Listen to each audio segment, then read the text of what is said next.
let's start off there, because Manchester United actually, I said about Chelsea and Manchester United last week, actually, that I thought that their results have been better than their performances. And I think that was certainly true at the weekend as well. And we sort of got a reality check for both. Horrendous week for Man U, wasn't it, really? What have they lost? Or 2 weeks? They've lost 3 out of the last 4, haven't they? Well, they've lost to West Ham at home. They lost away at Young Boys. And they've lost against Aston Villa at home as well. Look, we can talk about the goal, and Ole come out, didn't he, and was whinging about the offside and the comparison to Leicester, which I understand. But if you're relying on a decision like that to beat Villa at home when you're one of the biggest clubs in the world with the money they've spent, you've got a problem. They should be dismantling Aston Villa comfortably. They really should. And that's not disrespect to Villa, by the way, who I think have spent brilliantly. Talk about recruitment. They've done very, very well. I really like the look of Villa. Do they get enough credit for that? No, but they will do as the season goes on, because they're a good side. Good balance. I talked about their signings last year.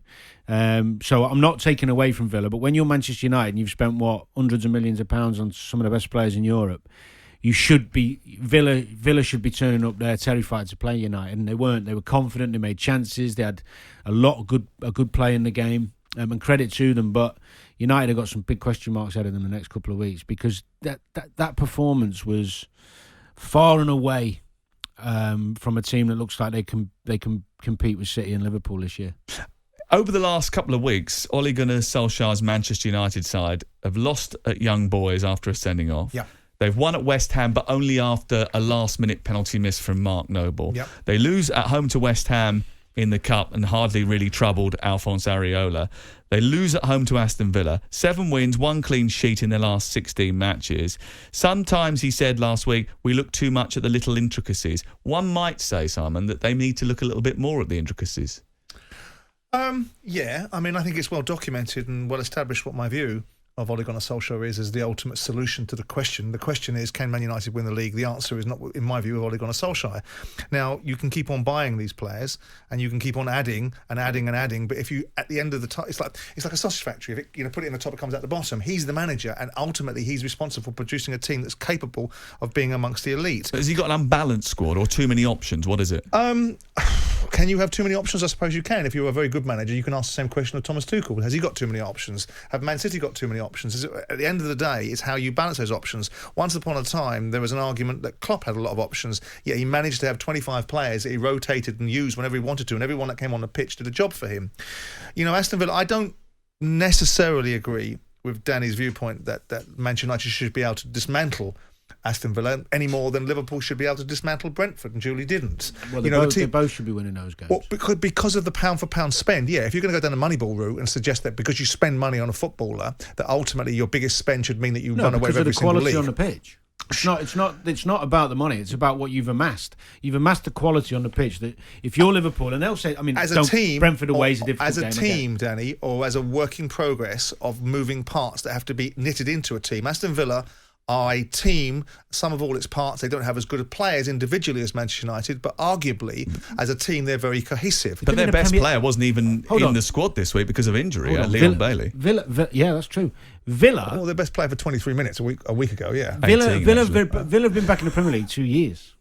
Yeah. They're trying to establish themselves, and they are doing very well in that. I just said that, how good their recruitment is, and they look like a good side, and the managers deserve great credit. But Aston Villa turning up at Old Trafford with the side they now have, United, shouldn't be a concern. They should be beating them comfortably. Why didn't they? 9 out of 10 times. The only reason they should lose a game... Let me finish. The only reason they should lose a game to Aston Villa at home is bad luck, and the rub of the green doesn't go your way, and the keeper gets man of the match. They didn't. Villa played well and had plenty of chances. But why are you making that summary? Because the image of Manchester United beating you before you've got on the pitch is long time gone, right? Teams think they can beat one another in this league now. They're very confident about it. The only team that seems to have the hoodoo over people at times and that psychologically damages people before they even kick a ball have been Man City recently. But Manchester United have not had that lustre, not had that outlook, and not had that image for some time. So people are going to look at Man United and say, you've just got turned over by West Ham. You were lucky not to have got turned over by West Ham again the previous week, and even though I thought United were more potent at times.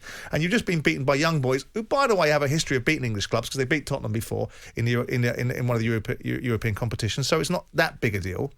But there's no fear for United. So whilst you look at it, are you going to fear Jadon Sancho, 75 million quid? Do you fear him? No, and I take your point. What I'm suggesting is that the majority of Manchester United fans turning up to that game at the weekend were in the mindset of It's just how many we're going to win by today. We're going to roll them over? Yeah. Oh, okay. And I'm not saying Villa Well, players. I back Villa, so no. I'm not. I'd seen Villa in the last 3 games, and I thought this is a against real. Everton? I'd seen them against Everton. A I saw them against depleted Everton, Chelsea. I might add. I saw them against Chelsea, and they lost 3-0 in that game. But they played well. They were absolutely Chelsea were flattered by that scoreline. But you make a good point, Simon, in terms of the fear factor. Old Trafford's gone a bit. And Villa deserve great credit for turning up there and playing their own game, and they've got a nice system that they're playing at the moment. Works well. They've got real threat up front with those two. But I'm saying for many, many years, irrelevant to Manchester United lack of success after Fergie, you would still expect the Manchester United side at home to Aston Villa to be winning that game comfortably. But they're not winning games at home. Aston Villa have only won at Manchester United 3 times since 1954, and one of them was Saturday. Well, there you go. So obviously, usually and historically, Manchester United should win that game if you're basing it on statistics. But if you looked at the teams with your eyes beforehand, you've seen those. Correct. You've seen those 2 clubs over the course of the first 6 weeks of the season. You knew it was going to be more of a game than that. Why is it that Manchester United have got all of these great resources at the top end of the pitch? And actually, they've got Varane, they've got De Gea, he's a good goalkeeper, or he has been a good goalkeeper over the years. I know he had a wobble for a couple of years. They've got a fantastic defender in Maguire. Luke Shaw played very well at the European Championships. What is it? Is it that connection in midfield that's the issue? Partly they haven't got a playmaker, but when you play Greenwood, Fernandes, Ronaldo, Pogba, it's 4 attack-minded players who are all brilliant and creative and wonderful, but they don't like defending, any of them. They defend, they gesture their defending. Greenwood doesn't really want to be tracking full-backs back. Pogba doesn't want to be tracking full-backs. And Fernandes, with all his quality, he's not a midfielder who wants to win tackles. He is a playmaker, though, right? I'm on about a deep line playmaker. Right, okay. So they are playing 4 attacking. Liverpool, who over the last 3 years have played 3 attacking players generally, and 7 defensive. And Trent and Robertson will get forward and help. United always play 4. And that's why away from home, this cavalier approach they have where they go out and they attack and they go 1 behind and they come back 2-1, 3-2, 2-2. It's working for them. It's fine away from home because teams come onto them a bit. But at Old Trafford, it's a bit different. And City are the only team I've seen in recent times that can play so many attack-minded players on the pitch and still dominate possession. But they sorted the defence out. They've got a rock solid. They've got arguably 2 of the best fullbacks in the Premier League. And they've got 2 older midfielders who do the job. But I don't think Man United can be competitive while playing those 4 attacks. I've said it before. When they play that system, they're always easier to play against. Jim White and Simon Jordan. Monday to Thursday morning, 10 till 1. On AM, on DAB, via the talkSPORT app and on your smart speaker. talkSPORT.